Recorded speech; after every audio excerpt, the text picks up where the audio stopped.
motion to approve? So moved. Second.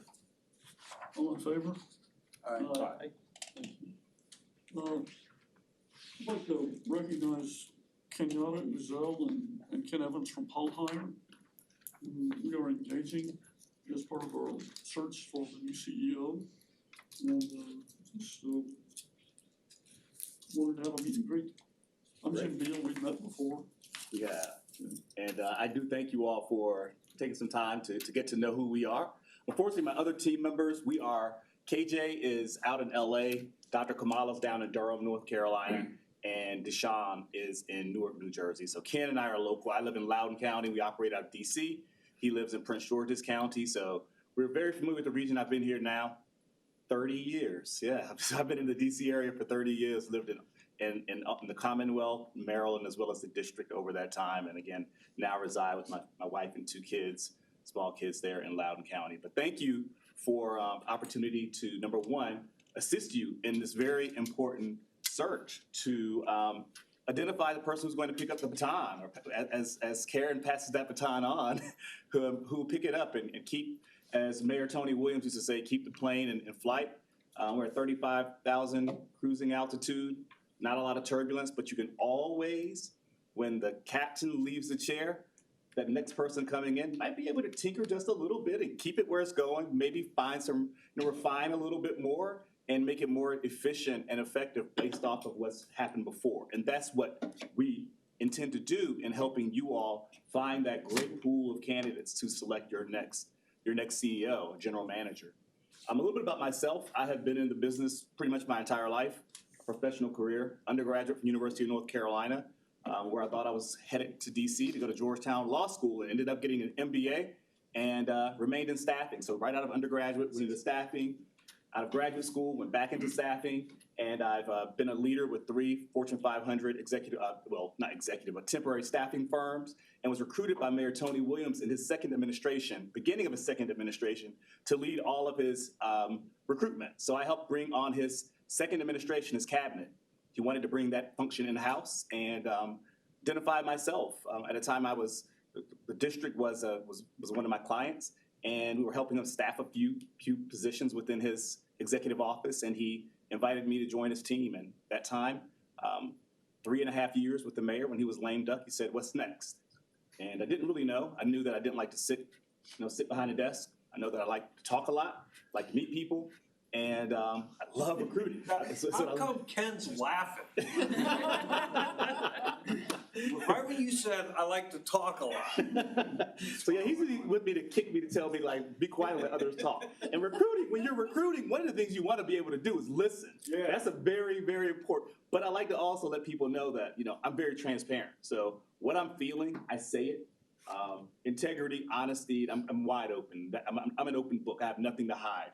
But Mayor Williams asked, what's next? And I'd recruited Robert Bobb on, who was the city administrator who I was reporting to. And they said, why don't you do your own thing? You have an MBA, you understand how business operates. You try to make our model a business model in a bureaucratic system, and seemed to work what we did. He said, why don't you do your own? You know all the big city mayors, you know all the folks that are out here, and you tend to bring people who we might not otherwise find to come be leaders. And I thought, well, why not? I understand politics, I understand hiring, so hence Poly Hire, founded in April of 2005. So over that time, I've had the course to work with numerous jurisdictions around the country, from Seattle down to Arlington, Texas, South Florida, New York, New Jersey Port Authority. But most importantly to me is the region where I reside and is the seat of world government, which is here in the district of DMV, the National Capital Region. So being able to work with DC Water to recruit David Gaddis and his entire executive team, from his COO to his human resources to legal to all of his executive team, working with Prince William County Service Authority to praise Calvin Farr, and who just recently started his Chief Information Technology Officer, as well as his new, I believe the position is Chief of People and Talent. Chief of People and Talent to, Great Lakes Water Authority, where we're in the final stages of selecting the CEO there. And I'm also working with Birmingham Waterworks Board to place 6 of their executives, and we're starting the 7th position actually today to help them quickly identify a comptroller. Beauty of it is because we really have our fingers and hands in the industry, our searches don't take very long when it comes to this type of work. We know that it is critical that you do your due diligence to find the right people, but we also know that there is, with any search or any project, we believe that time kills all deals. And what I mean by that, and this is a unique situation that your current general manager, CEO, Karen, is giving you the time to do the work to make certain that this is a smooth transition. The beauty of this is the planning piece of it, the work that you all as a board needs to do, and obviously we've done quite a bit of work with the vision document we see here, making certain that those pieces are in place and we do the preliminary work to make sure we can avoid any kind of snafus as we get further down the line allows for us to do a more exhaustive search, a full comprehensive search, but also to be able to say, once we have the good people, get those people in front of you, whatever process is designed, to have them go through that process, and then for a selection to be made and allow for sufficient time for them to transition out of the role they're in, move their families if their families need to be moved, learn the region, and transition into a role. So the groundwork is being done, it's being done. There are things that we're gonna have, that we're going to ask you, you may have not have thought about, maybe you have. But be able to move from that point to having a person smoothly transition into the seat, pass that baton, pick the baton up and keep running. That's what we're looking for, and I believe Chair Hill and Committee Chair Bill, we discussed that kind of how we like to operate, and the time that you all are going to allow for this process to develop and work is going to be one that I feel we're going to have a very, very great outcome, and one we can look back on and say, wow, we did it right again, which we typically do, always do. So, but that's a little bit about me and how we got to the table and how we operate. Well, let me just echo kind of how you got to the table. Yes. Because we, and Kerry, we set aside, I think, 90 minutes, and Right. we went for well over 2 hours, right? We did. Oh, Lord. But the time flew. You know, the time, and the reason is that you understand the water business. Yes, You understand the Washington area. absolutely. And most important, you understand, yes, this is a technical job, but that's only a small piece of it. It is a public job. Right. It is a member of a very tight, highly visible community. And the minute you said you've done this before, and that's what impressed us. Great, great. As we begin this adventure, what do you think is going to be the most challenging aspect of it? The market is changing. And what I mean by the market is changing, the climate of just what employment's like in the country, it's changing. People, you hear the media put it out, the economists, whomever, whatever outlets you listen to or documents and periodicals or what have you that you read, you hear the Great Resignation, the Great Resignation. Well, I disagree. If I were writing that, I'd say, I wouldn't call it that. I'd call it the Great Reevaluation, because what it is, quite honestly, is people aren't just quitting their jobs because they want to quit their jobs and leave. They're reevaluating. Do I like where I'm working? Do I like the people I'm working with? Is there a vision in place? Am I motivated to get up every morning and come into an office as opposed to going downstairs in my slippers and a robe and putting a polo on and sitting in front of a Zoom camera and hoping that no one else turns theirs on so you don't have to turn yours on? Is that what's important? And I really think that people, have over the past 20 months or however long this has been, it feels like a lifetime for me. I know it does for my small kids. But is it, why do people want to come to work? And what can you all offer that others aren't offering? And it's us getting to that answer and being able to convey that answer. That's going to be the big part of it, because there are people out there, you can recycle. I can tell you right now who runs what organizations, and they're number 2s, and sometimes they're number 3s. I can tell you who those folks are. And maybe they are or are not the people you're looking for, but they're going to be wants that they want. There are things that they want right now they feel they can ask for that you might not need right now. You may not, this is not what the board, you all as the governing body feels you need in your seat. So once we drill down to find out what that is, I think the part that will be the challenge is finding out what that is and what you can offer, because we know what the role is, but people are going to want to know more. Let's talk about the culture of the organization. Let's talk about who you all are and how you all govern and feel this CEO will work, or this next general manager will work in the seat. Once we get to that point, finding the people is what we love to do. I'm a headhunter. You can call us executive recruiters, but we go out and we like to go out and find folks, pick up the phone. I'm not an emailer. I like to call you. I think Karen can attest to that if a name pops up, I'm going to find that person, find a cell phone number, and find a way to engage them to say, let me tell you about what I have. And if you're not interested, who do you know? Can you give me a name? And I won't say I'm relentless, but I'll work until I know a quality person is giving me a quality referral. And so that's not the hard part. The hard part is defining who you are, what you want to be, and who you want in that seat. Once you tell us that, we go do the work. But recruiting in the region, we most recently placed Jim Parajan over with the city of Alexandria, working with the council that actually was transitioning. So an election took place during the hiring process. The politics of the Commonwealth changed completely during that process, which caused some trepidation with some candidates, and some candidates felt they might not want to wade into waters of a new council and a new Commonwealth, new state government, trying to if they don't understand the region. So we keep our fingers to the pulse. I feel that we are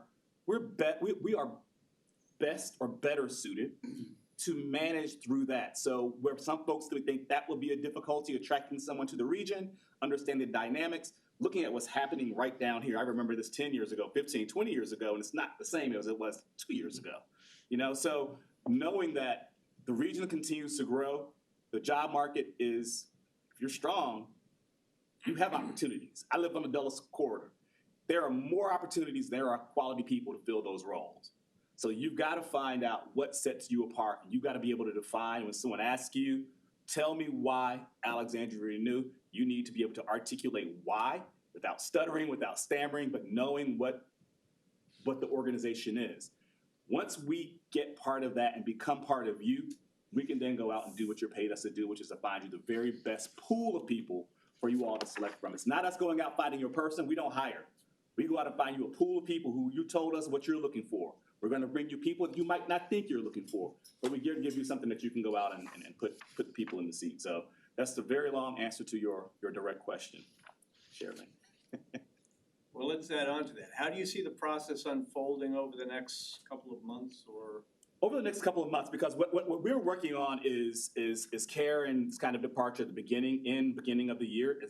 Am I accurate looking at a January? I don't know I guess I should ask that question. The date is February 2nd. February 2nd, okay, February 2nd. So what happens is if a process were to kick off, let's just say today, which I would not say we kick a process off today. And the reason I say that is what happens is what we see today, we find a person over the next 60 days. We're talking at the end of May, maybe June, July. If you have a person ready and geared to go, between that time and the transition out, there are so many opportunities that are going to present that person. And you get them, we need them here. Having someone in the seat that kind of passing the baton, if you will, there are folks who don't necessarily want to necessarily receive the baton in the same office. They're willing to take the baton, but they're hoping to have a clear distinction of one person out the door, the other coming in, knowing there's a bridge there that she may be able to provide consultation, guidance, whatever might be needed to make it sure it's a smooth transition. But I think there's still legwork, and you all have done more than any client that I think we've worked with before in coming up with this document to look at what do things look like, where do we want to be, where are we going. We like that. I'm not certain this is not the same document that we have. It is pretty much the same 2040 vision, yes. So I think what we do is hear from each of you, what we call stakeholder meetings individually, hear from each of you what you're looking for and what's important to you, each as a director in the organization. And once we hear that, then being able to talk to those within the organization, whether that mean only the executive leadership team or their direct reports, and making certain that everyone feels they're included in the process, which could mean something as simple as a 5 to 10 kind of multiple choice survey that's designed by someone who does this for a living, KJ Ward and our team, and Dr. Kamala, who's down in Durham. and being able to pull those pieces together to make certain then we have what we consider our internal profile. And what that internal profile is not what's publicly facing, but it's what we're using and what you all can be using as well. But what we're using to make certain that we're vetting the candidates against what we hear you all say. Because sitting in front of you all now collectively, what you tell me you're looking for is great. But when I speak to you one-on-one, we may get additional information, whether that's because your views and thoughts diverge, or you just hadn't thought of it because you hadn't been in an intimate setting where you're allowed to talk, and you will have a chance to talk if we get together. I mean, I won't do all the talking, but we want to hear from you individually what you're looking for and what's important. And once we do that, that process could be a process that's 2 weeks, it could be 3 weeks. We're talking about a timeline now and moving forward. My thought would be the process gets kicked off probably after the Memorial Day holiday, somewhere around there, because we're looking at June, July, August. Allow the process. Again, if the process is out there too long, people say, oh, I can do 90 days. Your other firms, it takes 6 months, takes 4 months. In a different market, it might take that long, but right now, you got to strike while the iron's hot.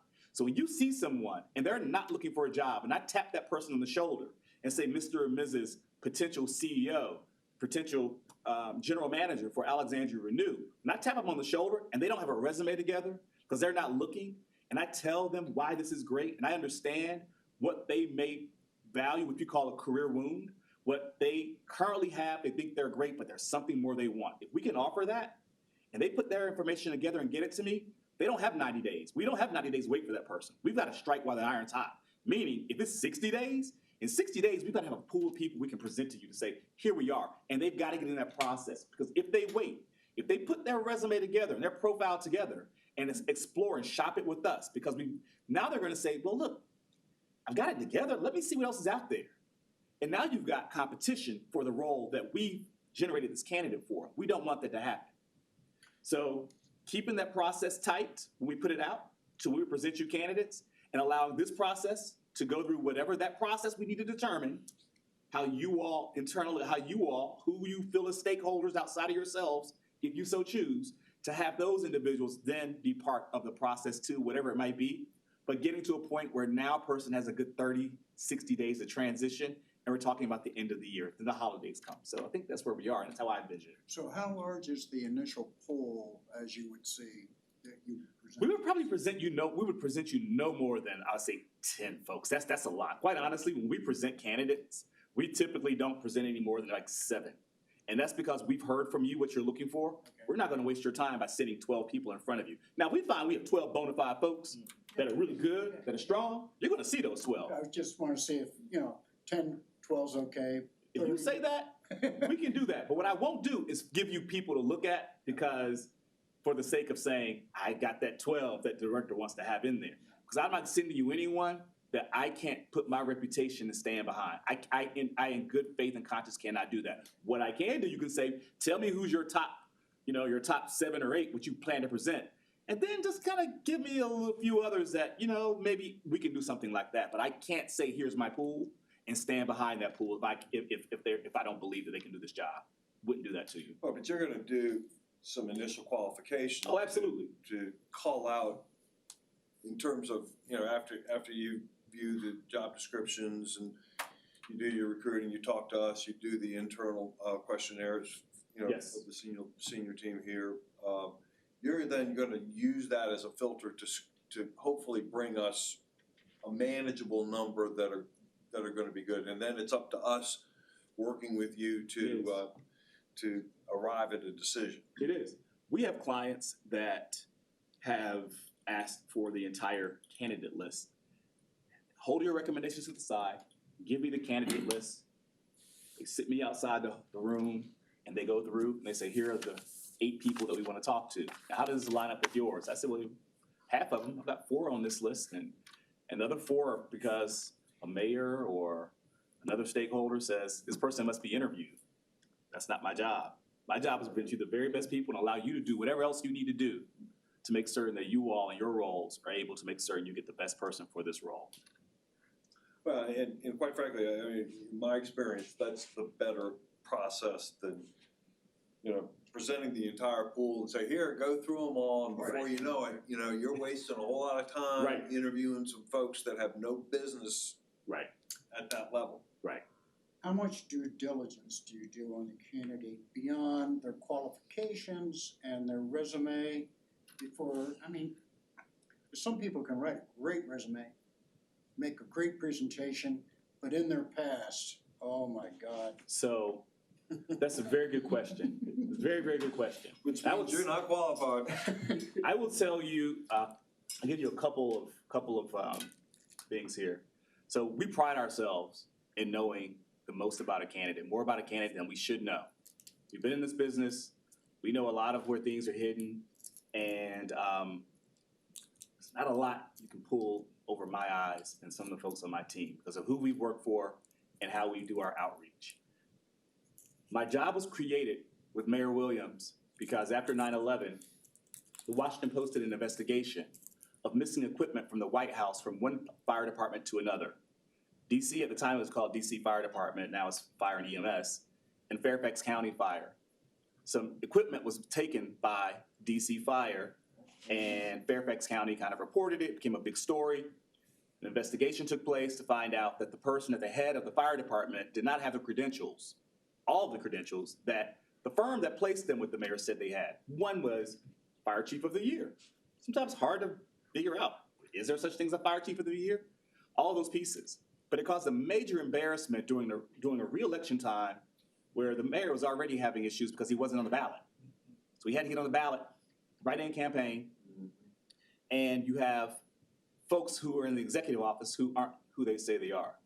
So to put a fail-safe person in place to make certain that didn't happen, my role was created and I was brought on board. And that's when I got to know people and understood how sensitive it was because it doesn't operate this way as it used to. When Tony Williams was the mayor, every Wednesday at 10 o'clock, he had a press conference.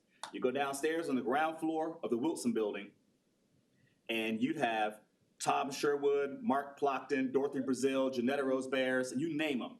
They all were there, and let one word not be, if it says the candidate will have 15 years, and they're only 14 years, it says they will have. That turned into a story, which led into another story. So my goal was to make certain those things didn't happen. The way I was able to do that was learning everything about the candidate. So while I talk, what I also do is, again, just being transparent and authentic. I tell you more about me than probably I should. My wife doesn't like that, but I tell you more about me than what I should. But also candidates open up to me too. And I can't put a person in front of anyone if I can't stake my reputation on it. My name is Kenyatta Azell. It's not John Smith that can go start another company. If you Google who I am, you see me. You see what my firm has done. So that's one of the reasons that we feel we have to go the extra step. Now, there's another side of that because there was a search we did recently, and not to put anything out or say anything that I shouldn't say, but there was a candidate we placed, information that we knew, but because of the politics involved in that, there were things that could not be said to certain individuals. The person's in the job doing a great job, but it caused some discomfort for a lot of folks involved in that process, which everyone's gotten over and understood that it was politics that came into play, and we know what we could have done and should have done. And lessons learned after 15 years, lessons learned. I never had that situation occur. And when you deal with public safety in this day and age, and the politics that are behind it, and the individuals that are being placed, and the color of your skin, and where you're from, there's another level of complexity that comes into play that we can't be oblivious to. We have to actually admit it, know it, and speak about it, no matter if it makes people uncomfortable. That's my job when you hire me, to make certain you don't find yourselves in an uncomfortable situation. So how do we do it? We do our background. It's not about who you tell us you know. There are very few candidates that we'll have come across our desk that we can't make a phone call to find out about them. Whether it's talking to Karen, who knows everyone in the industry, because that's why I called her, vetting folks. But there are very few. Any mayor, chairman, city council member, Muriel Bowser, to all of her staff, they know I can call up to New York and speak to Eric Adams, or down to Atlanta, over to LA. We have relationships that can, that open doors and allow us to get people in the seats, the right people in the seats, so you don't have any embarrassments, things that the newspaper will find that you can't find. It's locked down, it's sealed behind. We can find out. We'll know. You'll know everything about a candidate we put in front of you, person we put in front of you. There'll be, I presume there'll be opportunity for in-house candidates. Absolutely. Okay. And we are very deliberate about making certain they're treated with respect, that they have full access to the process, and that we give you our thoughts on those candidates' qualifications. Again, it's not our hire, but we will make certain that we do that so you're well informed. There are times we'll know things about candidates through our process that we learn that you all need to hear. We want to make certain that you have an opportunity to hear that. One of the things that I've always found helpful with internal candidates, I'm interested in your opinion, if they are qualified on paper and have a good work experience, it's always been my feeling that they deserve an interview. Absolutely. And sometimes it might not be someone that we really intend to hire, but I think we're duty bound to again, if they're qualified, to interview that person. And the reason why I say that is, the previous city manager here, Mark Jenks, was employed in Arlington for a long time. Yes. Applied for the county manager job, and they didn't even bother to interview him. 6 months later, he was the deputy city manager here. Right. And eventually became the city manager. Right. And it was the disrespect that they showed him, which led to a talented individual coming over here. Good for us. Right. Absolutely. Absolutely. Too bad for them. And there are two things. I think there's a respect piece of it, which is very important when you and talks about the value of a person, that human capital to your organization. But there's also the piece of it what you can learn by interviewing that person. Number one, if they aren't quite ready, they may not know what it takes to get ready.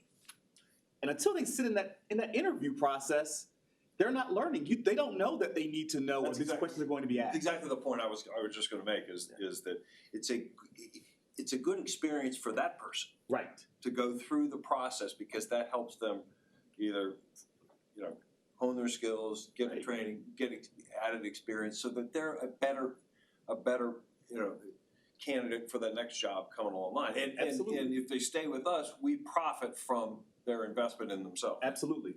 Absolutely. Absolutely. I concur 100%. I'd like to get back to the schedule, and you were talking about people that if you tap them, that they can't wait around 4 or 5 months for us to make a decision. Right. At the same time, you're gonna bring in 7 or 8 candidates to look at.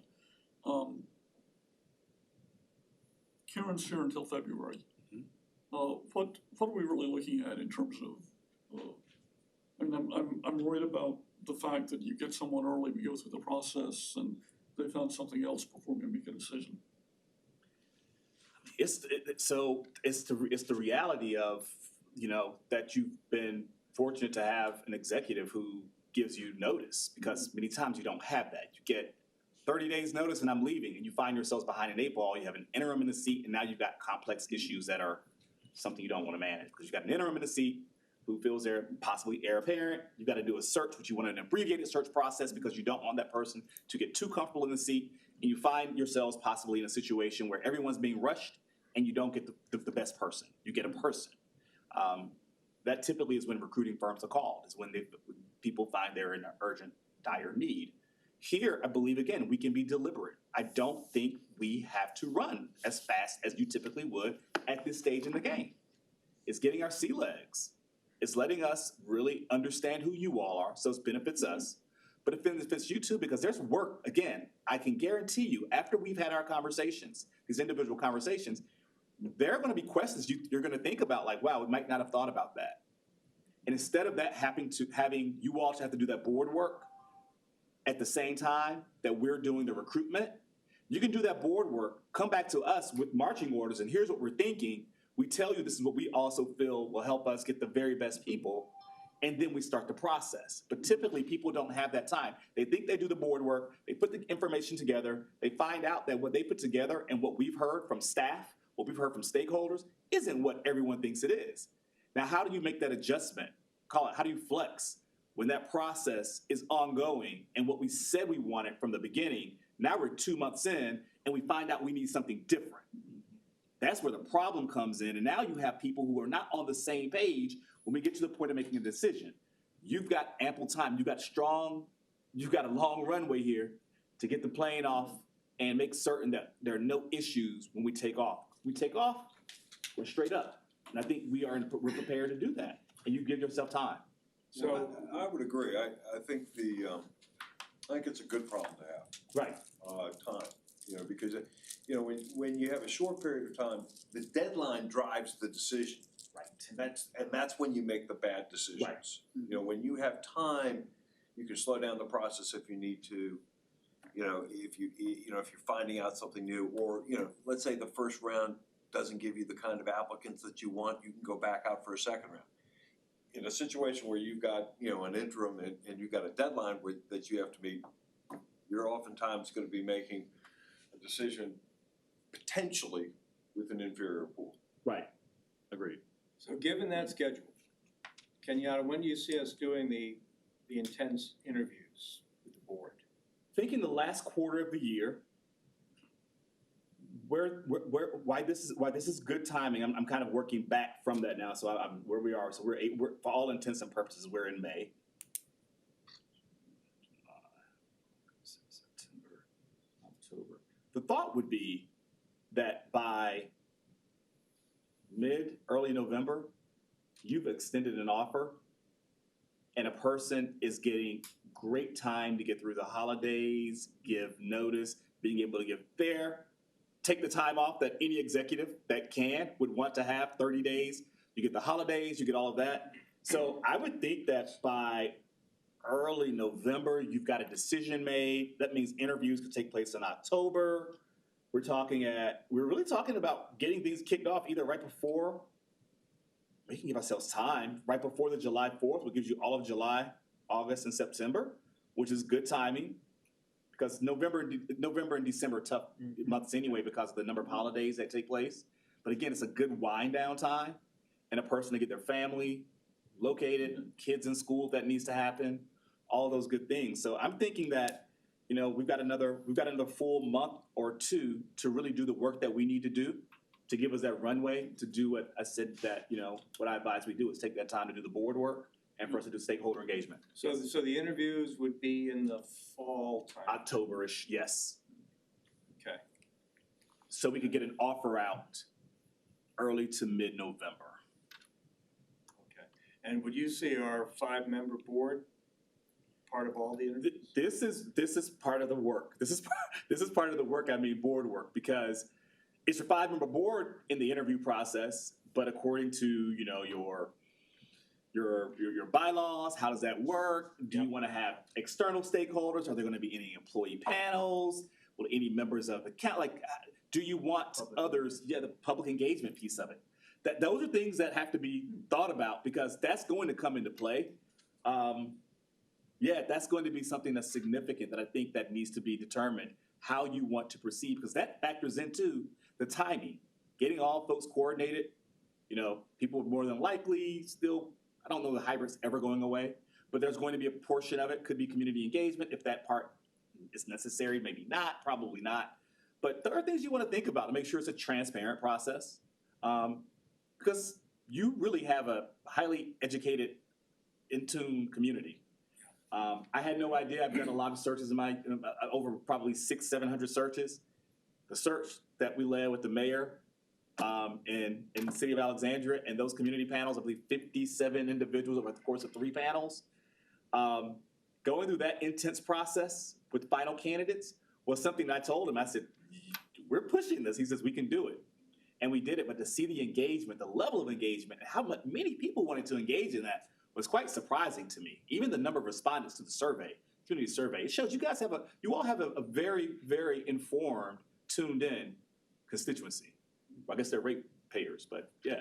So you actually had the candidates that these panels, community citizen panels, met with?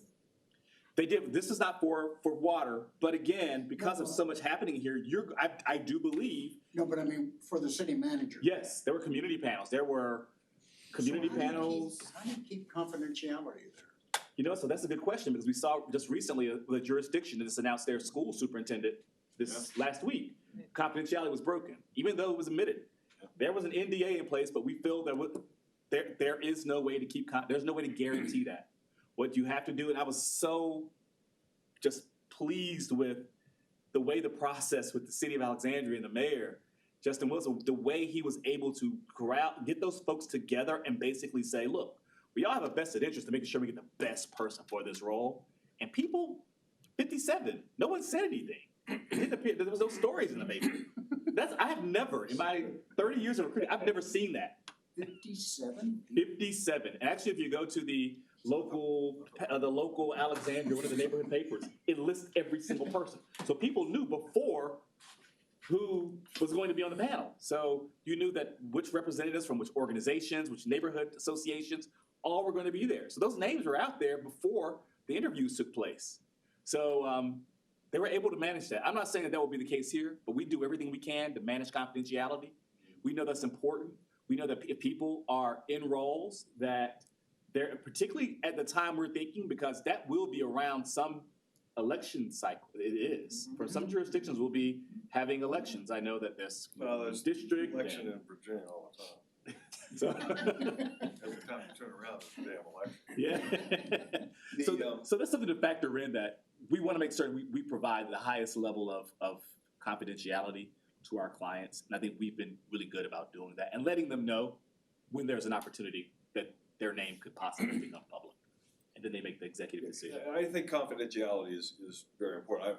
I'm surprised that they had citizen panels for the city manager of 57. I mean, that's, because ultimately, Oh, sure did. ultimately it's the council's decision in that case, and in our case, it's our decision. Right.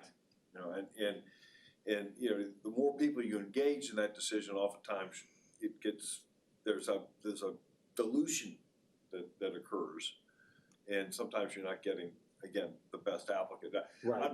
I'm not saying that we don't go out and we look at some stakeholder panels to potentially get involved here.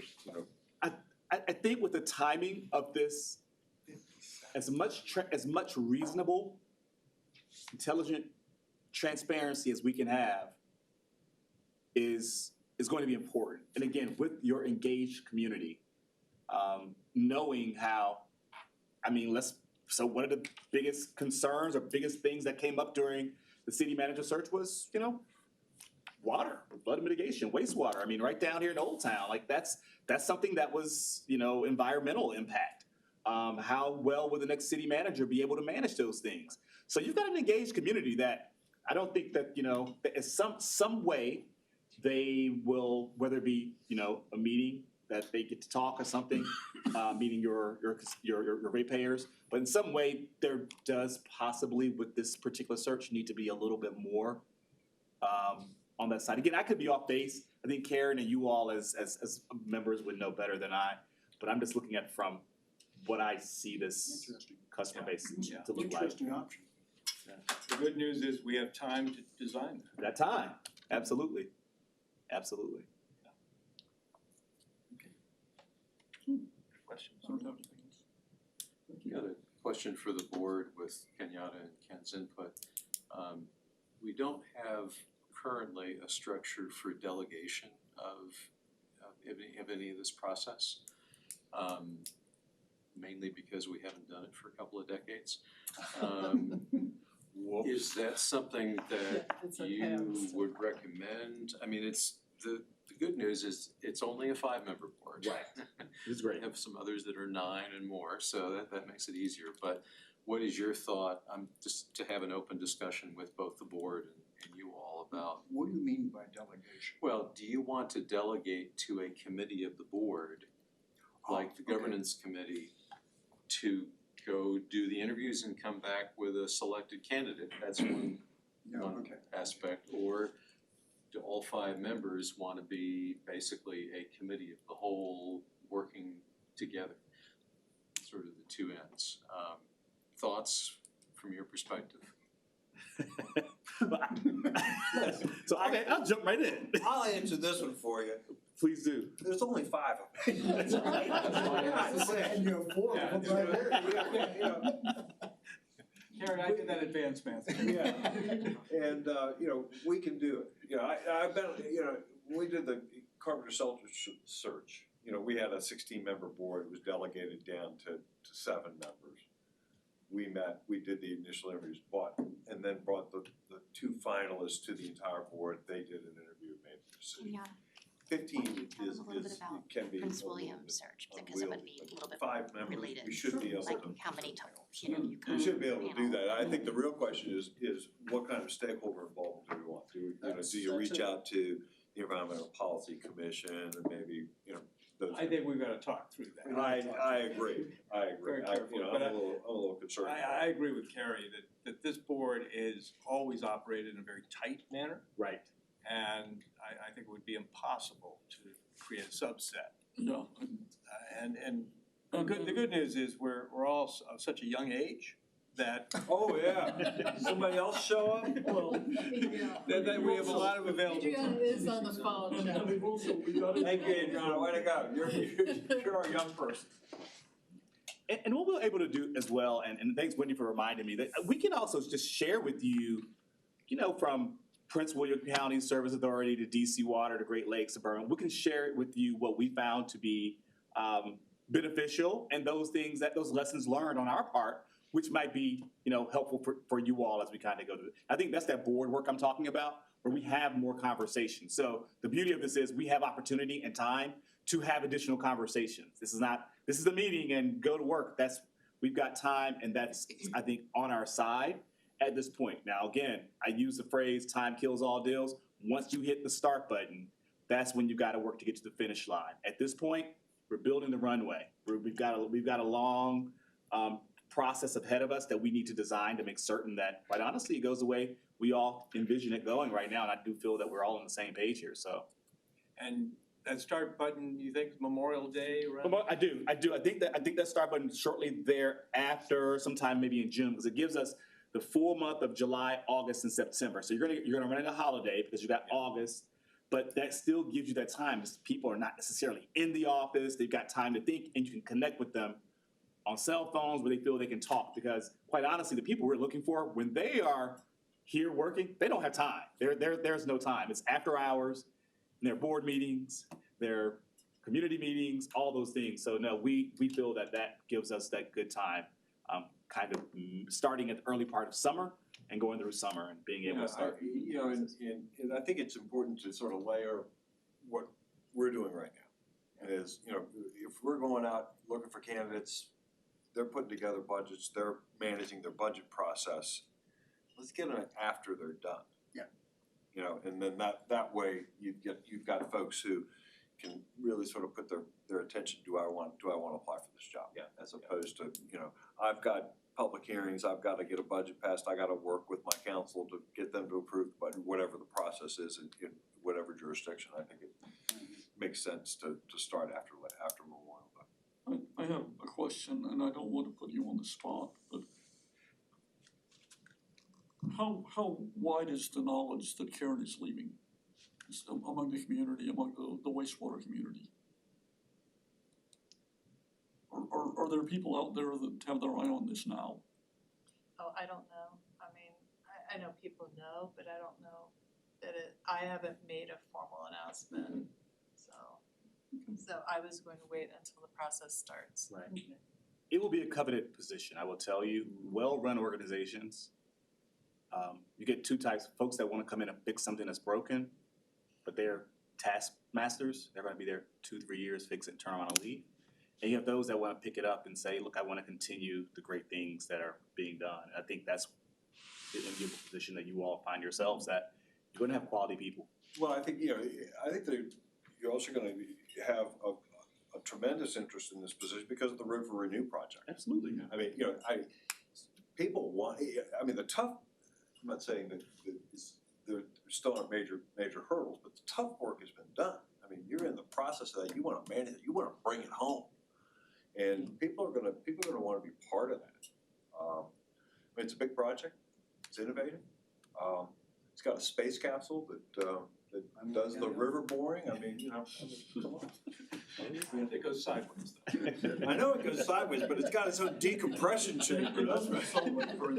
Anything's got its own decompression chamber, I'm sorry, but that's going I up in can space. see I still need to work on my community outreach. My education. Thanks, Carrie. Well, look, we're open books. We're easily accessible. You call, we respond. I think Wendy can attest. You email, we get back with you as soon as we can. We don't have myself and again Ken is quiet because I do a lot of talking, but he's the engineer on the team. He's the engineer in finance, so he has a master's in electrical engineering and an MBA in finance. So he's the technical person who's sitting here reading the room with all that information in his head. But no, together as a team and the team that we have on board that will be supporting us, we're really excited and grateful and looking forward to helping you all find your future general manager. Great. We need to schedule a discussion on community outreach and let's figure out how we're gonna Very good. Thank you. Any questions of us? I think we're good now. We will have questions. So I mean, I think we'll just start with the engagements. right. Yeah. Yep. We will have those questions. So those engagements, those stakeholder individual meetings, I think are going to be important. And then also identifying who possibly on staff at some point you want us to be able to have conversations with, interact with. And again, we would do that, individually as well, unless there are groups, when we have a person who actually leads focus groups for us. So that gives us a little bit of thinking to do and for you all to find out what makes most sense for you all. But we just want to make certain people do feel included in this. Don't know what the vacancy rate is like right now with your organization, but I know others, I've heard some more than 100 vacancies. There are 55 up the street here. There are tons down in Birmingham. Around the country, there are vacancies, and people are leaving because they feel that Baltimore, we're doing work in Baltimore with their Bureau of Water now. People are leaving and they have options. So continuing the culture that you all have that actually it works, appears to work, and people love, continuing that, this will show how this process plays out, will factor into that people's thought, is it real? Is this real? Do we feel included? Do we feel valued? Do we feel there's value in what, do we feel valuable to the organization? So we need to be deliberate about how we think of engaging the employees of AlexRenew as we move forward. That's a good assignment. Yes. Well, if nothing else, we do thank you all. We appreciate you taking the time again to meet with us. Thank you. Absolutely. I think we're gonna go over policies now. So Okay, well, have fun. You're welcome. Yeah, I can feel my pulse. No, we'll pass on that one and, thanks, man. Looking forward. Glad we've got another engineer in the room. How you doing? Good thing I wasn't on the selection panel, right? So, At UNC, you would've, Oh, you'd have been a deal killer. Oh, man, come on, it's hard. Said they were looking for electrical Working with scientists. And I was like, he said, sure. I said I'll take a free ride, so Where did you go? Clemson. Clemson. Right, yeah. Yeah. Good to meet you. I was there. Shock smart. So when I was, we beat Oh, did you? Okay. Good back when we, Yeah. 1970. Ken's a Clemson guy too, so. Oh, we're dying with the ACC here? ACC. Well, it's about, well, maybe, We're gonna let you all get to work. Hey, it's been a pleasure. Thank Great to you. meet you. Nice to see you in person. Absolutely. Yeah. Have a good one. You too. Okay. Good to meet you. Every once in a while, I'm allowed to Yeah, talk. well, it's hard to compete with that. I'm gonna try. I just- Thanks, guys. You're welcome.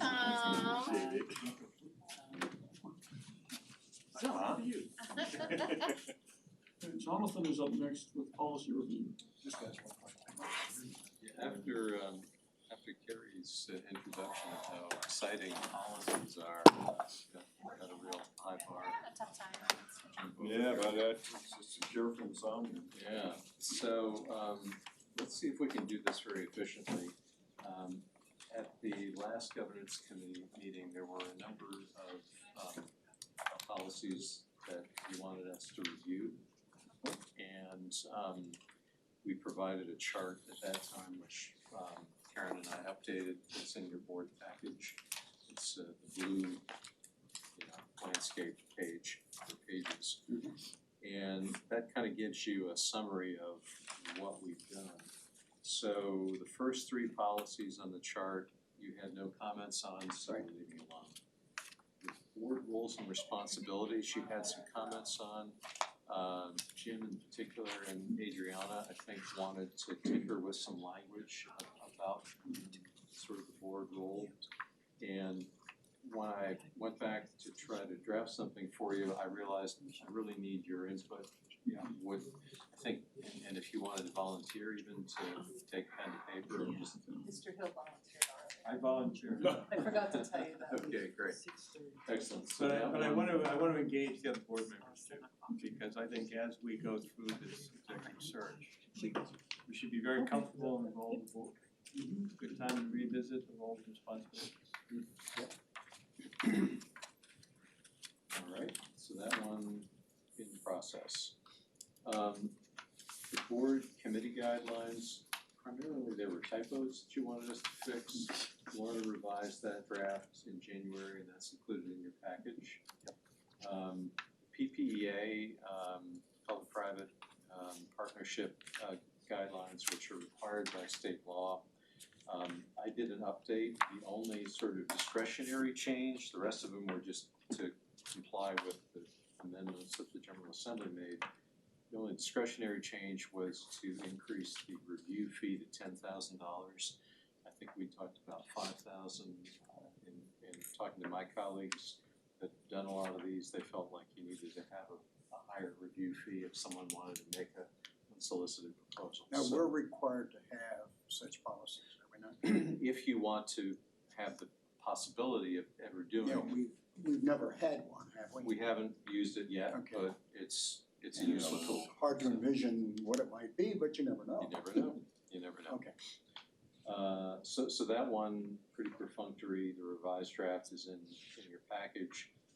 There were no edits to the financial policy. Investment policy, again, was more sort of typos to correct some code sections, that's included in your package. I'm gonna defer discussing the communications policy, because that's the one that's almost all new to you, so I wanna walk through that. The procedures for procurement of construction management and design build, again, there was a couple of updates related to legislative changes, that's in your package. The resolution concerning authority of the CEO, we just put in a clause to say that it was expressly consistent with the Public Procurement Act, that's in your package. Environmental justice policy and guidelines for public comment, we're still working on those, so that'll come back to you at a future committee meeting. Community benefit policy, there were no changes. Ethics policy, there was a change that I think Jim and Adriana had suggested on conflicts of interest related to nonprofit groups, that's included in your package.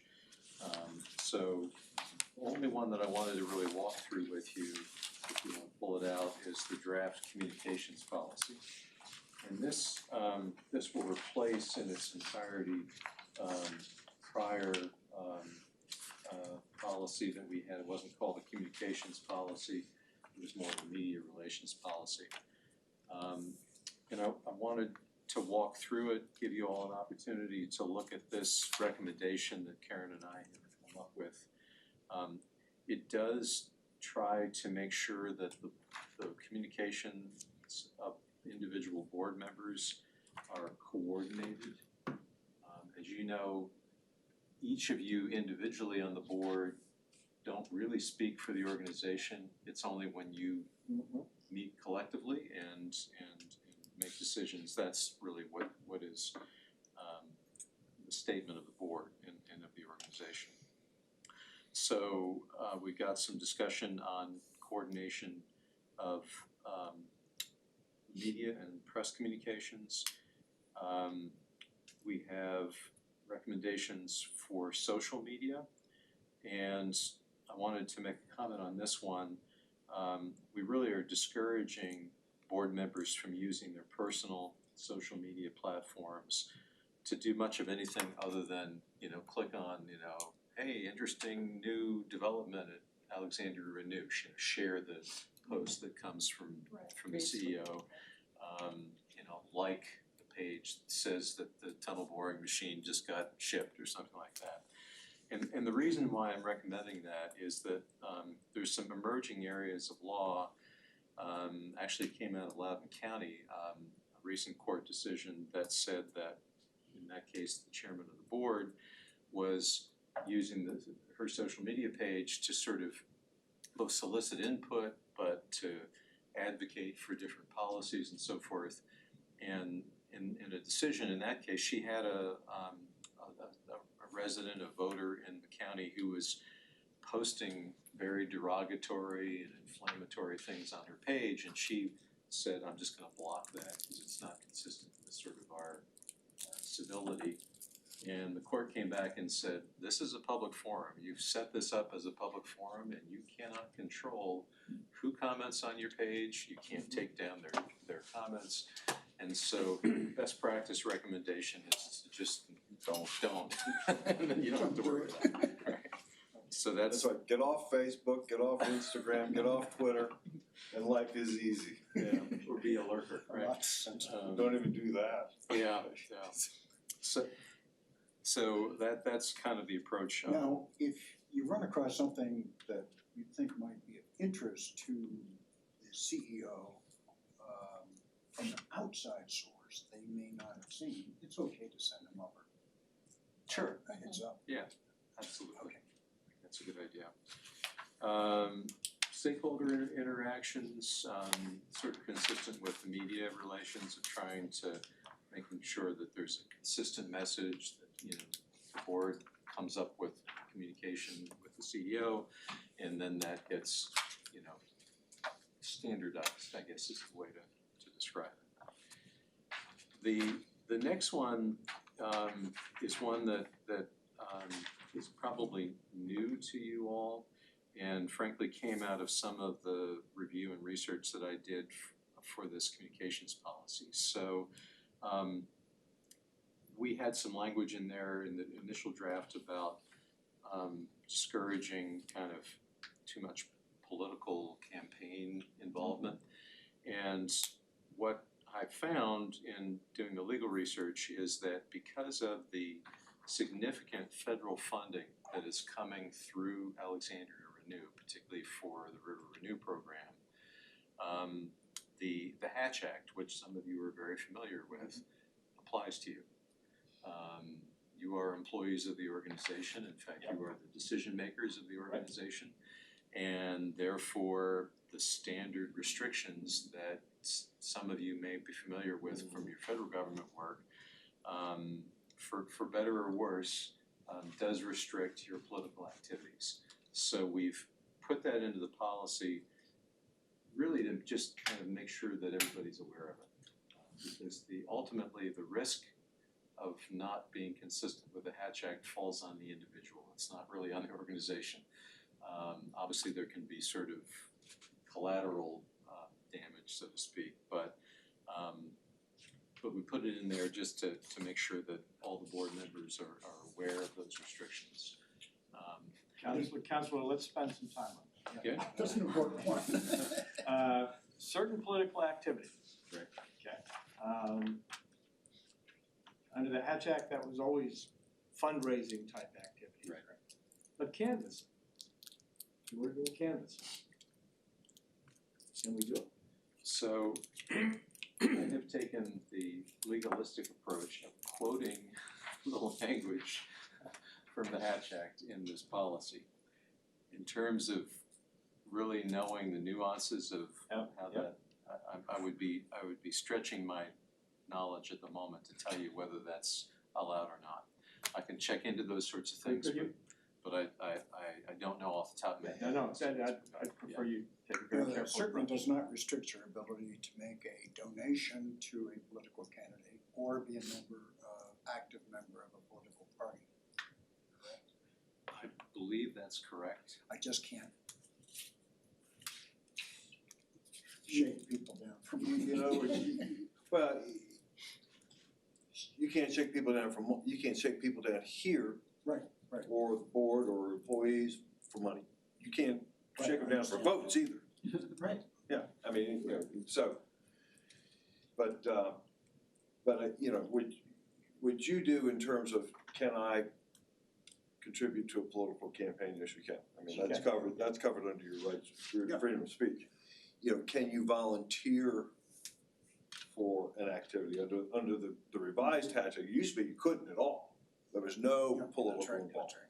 that's right. But you can do that, as long as you're not acting in your official capacity. I mean, if you went out there and Say, I'm a renewable. you had your, could you, with your AlexRenew ID, go out and canvass? No, you can't. Okay. So, but the one thing I think you might wanna consider adding to the policy would be, you know, instructions to us to seek advice in advance. You know, in other words, board members are encouraged to make an inquiry of the general counsel That's a good idea. to determine any potential political involvement. Good idea, yeah. You know, and so you're actually encouraging folks to be proactive about it as opposed to be their own policeman. Yeah. Because, you know, what you might think is authorized may not be authorized. Okay, fair enough. If there's any doubt, Talk to counsel first. Yeah. Yeah, always the rule with any ethics. Talk to your ethics attorney. I will make that change. As opposed to a member of council who decides I'm gonna run for mayor before checking with his general counsel. not that we know anything about that. And by the way, you can't even run for re-election once he does. Ready, fire, aim. Well, I was mentioning to Karen, and Bill probably knows about it, but the case that clarifies that the Hatch Act is applicable to such local organizations involved in the Northern Virginia Regional Park Authority. And the Yes, Bill, Yep. lights, yeah, and the and the park authority executive director They paid his fine. had before he became employed by the park authority, was already an elected official, and he ran for re-election, and that was a violation. So, Well, no, I think he was doing more than that. He was using staff turning out his campaign oh, material. Wow. that wasn't in the case. And the board knew about it. Yeah. Because he was able to help. Because get some nobody grants. asked the question. So. Good memory. I think Just legal reasons. Alright, so I will draft some language to include, when we're bringing this to the board tomorrow, or? No, not Okay. these. Alright. We'll redraft them and bring either May or June. Alright, I'll make that So- change. Bring everything at once. if we could though, since we're on this topic, the media and press relationships, okay? Third bullet, very important. Board members should not communicate on behalf of AlexRenew, press or media unless authorized by the CEO and or board chair. Okay. So I suspect as the tunnel project goes on, and maybe perhaps while we're in the CEO search, Will be those board occasions. members might get questions. Sure. The, as a caveat to that, I agree, you know, wholeheartedly with the recommended language. I would also like to at least bounce an idea off that sort of puts the CEO, the general manager, in a position to advise us as to media inquiries, you know, as warranted. In other words, it's a whole lot better if you or your successor, if you be succeeded. If you get an inquiry and you wanna head something off, you should be giving us the heads up and letting us know. I got an inquiry on something, because that way, if we've got a little bit of advance notice, that reporter calls us, we can say no comment. Or direct the comment back to the general manager. And, so I think that you ought to maybe put something in here that it's the CEO, the general manager should advise the board of, media events, or significant events That may be forthcoming. that may be warranted, Media inquiries or. A case in point, We could maybe add that. when I was on the dashboard, we had a bus hit somebody. I'm sure you got a call. Actually, we were advised of the accident. What we weren't advised about was the lawsuit. And we didn't know about the lawsuit until we read about it in the newspaper. And it's because the general manager didn't keep us informed. So and I bring it up as an example, but while this policy covers, in many respects, our actions, I think we ought to give guidance to the general managers to keep us informed in advance of media inquiries or significant events that might propagate an inquiry to us. It's a whole lot better for us to be able to respond if we know about it. Definitely. Our current CEO does that very well. Well, but Probably I'm good to thinking, have it in policy. It's always good, that's what I'm doing now, trying to document everything just to make sure that it's there for the future. yeah, and it's a You whole can't lot hurt. easier, if you get something that happens, you call us and say, in the event Right, you get a media inquiry, please direct those comments back to us. right, like if we had a death, right, Sure. a death I on the mean- job or Significant accident. the boat carrying the tunnel boring machine catches on fire, that kind of thing, absolutely. Runs aground. On the ground, yeah. When that tunnel boring machine's going through re-entry, that's when. That's right. Right, yeah. It might lose some of its shield, I think, yeah. Could be somewhere suddenly. But again, it should be sort of a two-way street. Yeah, And I think, it's a point taken. if everybody's sort of on the lookout, you can avoid the pitfalls. Yeah. Because oftentimes they are just pitfalls, it's a media created frenzy as opposed to. I gotta say that with the heavy rains we've had the last 2 years, Karen was very good about bringing to the board some of the flooding issues and what they're caused by. You gave us a lot of background that was useful. So. Are there any other comments? Hopefully you all had a chance to look at these edits in advance, but if you haven't and you have other comments, please let Karen know. The environmental policy, the social justice, whatever it was. Environmental Environmental justice, yeah, justice, that's yeah. on hold, That's we're in on the hold. process of working through that, It's yep. gonna be a tough one. Yeah, so that one we're not, won't be bringing forward. We have some public comment ones I wanted to review, just to see what the city is doing, try to make sure we're in alignment. So you won't see that one.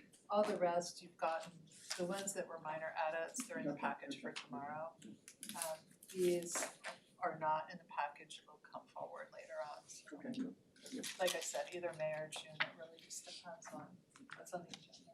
Is there anything in the compensation policy that we might wanna revisit in light of the? The compensation philosophy, Yeah. I can certainly pull it, we may want to, I think some of the language, my personal opinion, may be a little restrictive Cause it talks around about distributions. average, yeah, and distributions. we may wanna open that up a bit and say, to keep us in the, highest quartile or something. That way it gives us a little bit more flexibility, but I I need to look at the language, cause we've been able to flex as needed. So I also don't wanna push everything to where it's unaffordable too, right, it's a balance. No, cause I remember it as being very restrictive. It could be interpreted that way. Yeah.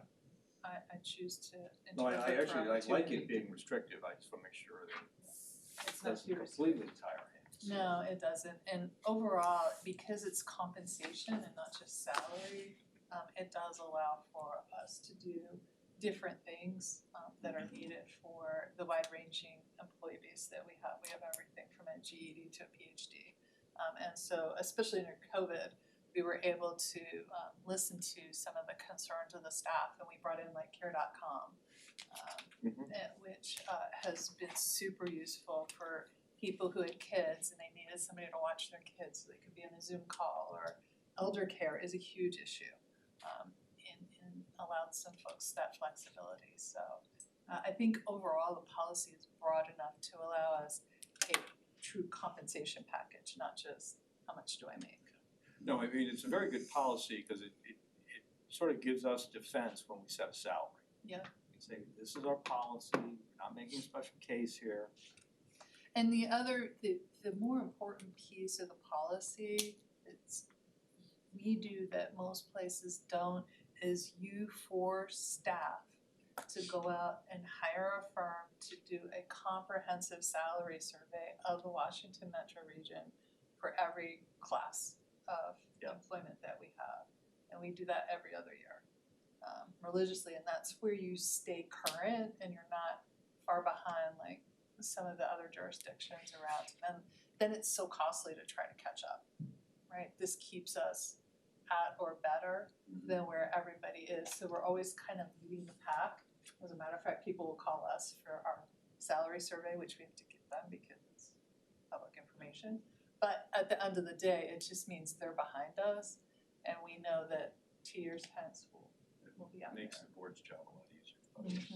Yeah, and staff respects that, they know that it's coming and they know that we have a very structured way. Wendy Callahan, who is here, is our HR person, and she's very good at managing all of that, so, and has done it for years. Thank you for your work on this. Yeah. Both of you. Thank you. Good to get all this tidied up, get you ready to, rocket into space. Into interspace. Oh, man, that's what it's like. It's a Okay, space capsule. It's a space Before we adjourn, there are a couple things for the board. So I know you love this, but this is new. Yeah, well, a couple things for the board. For the board meeting tomorrow, and Adriana, can you hear us okay? Actually, she had to jump off the call. She had to jump off. Yeah. We are gonna discuss the winter quarter rate setting policy, how we set the rates based on the winter quarter. I understand, and Karen, please jump in, there is perhaps a ratepayer who's very concerned about his rate, feels he's not being treated fairly. He might be on the call tomorrow, perhaps. So if you could, just make sure you're up to speed on that issue. It's on tab 4 of your packet. Has he sent something in? I don't know, I think he's made his presence known. He's emailed me. I'm sorry? He's emailed me a few times. Okay. So, yeah, just make sure, because it's, it's a complicated formula, it has to do with, season of the year, and if you're at the minimum, and it's complicated. And I just wanna make sure we're all up to speed on that issue. And the other thing, Jim asked, in your packet, we put together a little thing called a vision. This is something that Karen and I wrote together. Actually, I interviewed Karen, and I wrote it, and then she edited it quite energetically. Everyone needs an editor. No, she added a lot of value. And this is for the. He said so gracefully. Let the minutes reflect. Is this a red pen that bled all over? And it I was- don't use red pens anymore for exactly that reason. And I now I want the board to really take a hard look at this. This is a statement, I would like this to be a statement to the recruiter and hopefully to the next CEO saying, there are plenty of things out there called the AlexRenew strategic plan, it's on the website and all that thing, but this is really the sentiment of the board. And that's why I think the collaboration between Karen and me was so important, because I think it's a very short statement of where we're headed. Because I think I disagree with Kenyatta, he says we're at 35,000 feet cruising, I think we're 35,000 feet climbing. And I'd like us to keep that trajectory.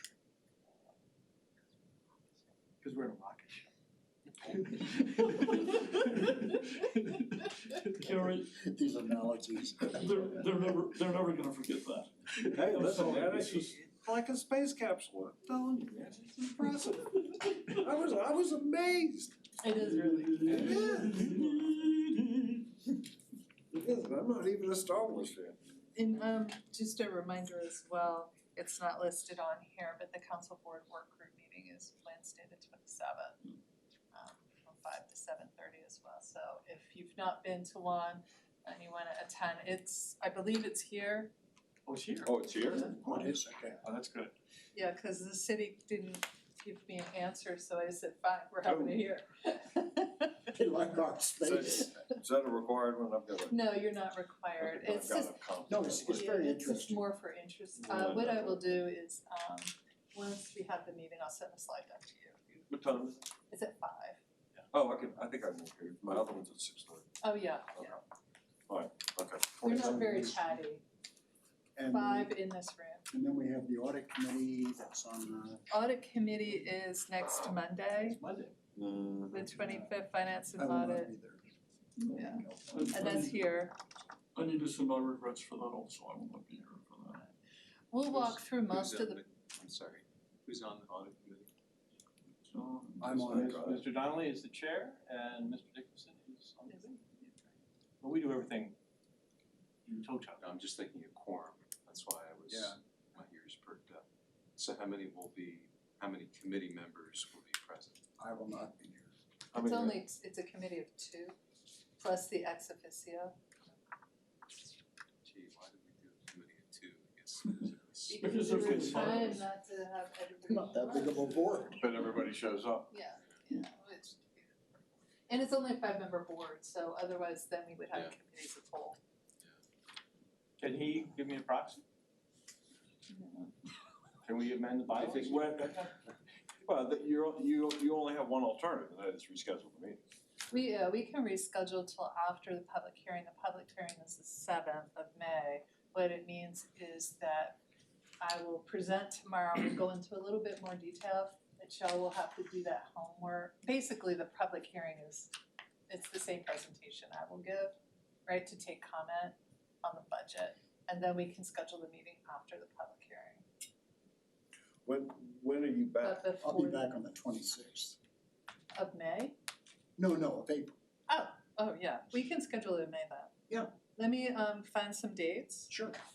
Because I'd want to schedule it between the 7th and the 17th, but I need to find out when Christine is here, because No, she no, runs no that problem. meeting. Sorry, That's okay, I'm The, glad you mentioned it actually. Cause Jonathan Okay. would have given me crap, I'd be like, Well, but you Always can't, causing problems. I mean, if we got a committee of 2 and one person is, So, I mean, we can't effectively have a meeting. Right. Yeah. Even if the other members show up, because they're not members of the committee. So we need, your yeah, only I've alternative just is- never had this happen before.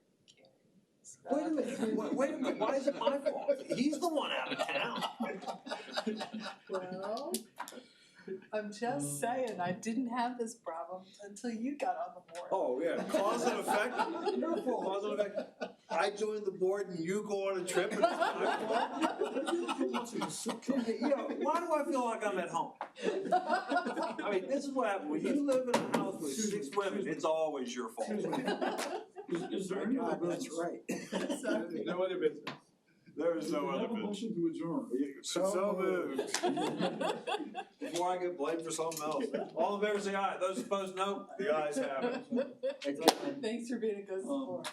Justin did a great job last week. Thinking. Oh, thank He you. really did. Yeah, And he's there very was a good lot at of that. kudos that came out.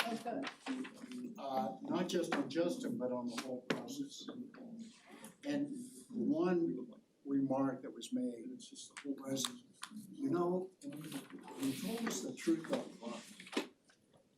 Yeah, That's What actually this not was bad. like. I just thought, And I thought that was a very important observation. And so we talked about, we wanted it to be that way, but it's being perceived by the public that way. too fast. That feels good. This whole. I mean, you know, it's super disruptive here on Hook Run. I'm just amazed when people come to the It's good. agency or they'll just stop people and they're like, yeah, this is, like, are you okay with it? You know, yeah, this is gonna be better when it's done, so how about it? Yeah. I'm like, okay. But on the costs, you know, it's a hard Oh, yeah, the swallow. But it, I mean, we didn't make any bones about that, like this would be like nothing. And this will just be a little bit here and there. But we're upfront, it's gonna bite. It's gonna gonna bite. Well, but this community has always shown the resiliency to pay for the right thing. Yeah, Yeah. and this is the right thing. It, absolutely. It had to be a little remessage, but yeah, once we got that out, people understood they're gonna, at the end of the day in 2025. Because I think where this is. It's not just a cleaner river, but they're gonna be able to go out there to the clean river, the walkways, and things that we can really enable, right, multiple benefits. And actually, once the construction starts and everything. This was very careful.